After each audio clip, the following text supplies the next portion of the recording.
So what I've chosen as my favourite item is this admission register from when Reading Prison was actually a place of internment during the First World War. And during the First World War, the prison was emptied of prisoners, and instead all these people who were rounded up as basically being dangerous, somehow sort of enemies of the British state, were put into places like Reading Prison without trial. So the thing I've chosen, it relates to Berkshire Place because the prison was built as the county jail. But actually, when you look inside the book, you won't find any Berkshire people in here. They're all people who have been rounded up and then detained without trial from across other bits of the UK. So, I mean, the first thing I think that's interesting about this book is the spine.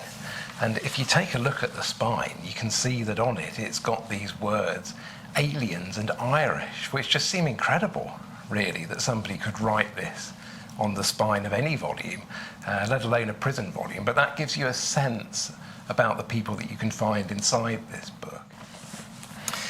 And then, if we open it up, then the first pages all deal with people who are foreign nationals, effectively. So they're people who have probably lived in Britain for decades, but now they're considered to be members of a country that's somehow Britain's enemy.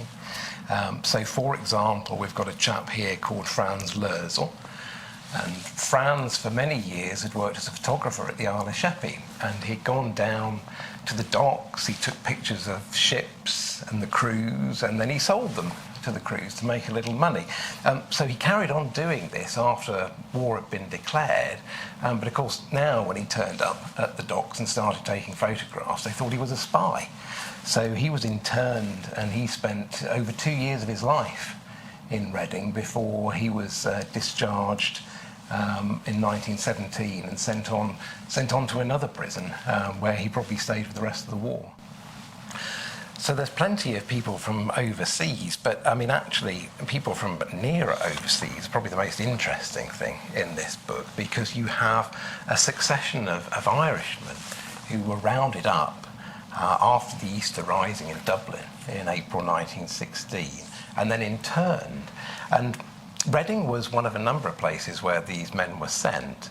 And they became known as universities of revolution, these places, because what happened was that the British rather unwittingly rounded up lots of people who often had never met before, but who shared the same political causes.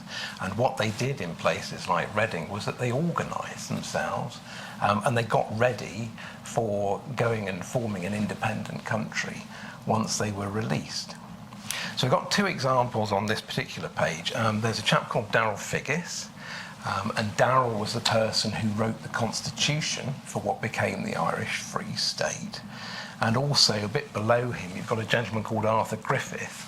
Arthur Griffith was the man who set up the original Sinn Féin party, and then he led the treaty negotiations with the British that led to the formation of an independent Ireland. So you have here on one page the formation of a new country, to a certain extent designed in Reading. A few years ago we did an exhibition based on this, which was called Universities of Revolution, and we had a launch event.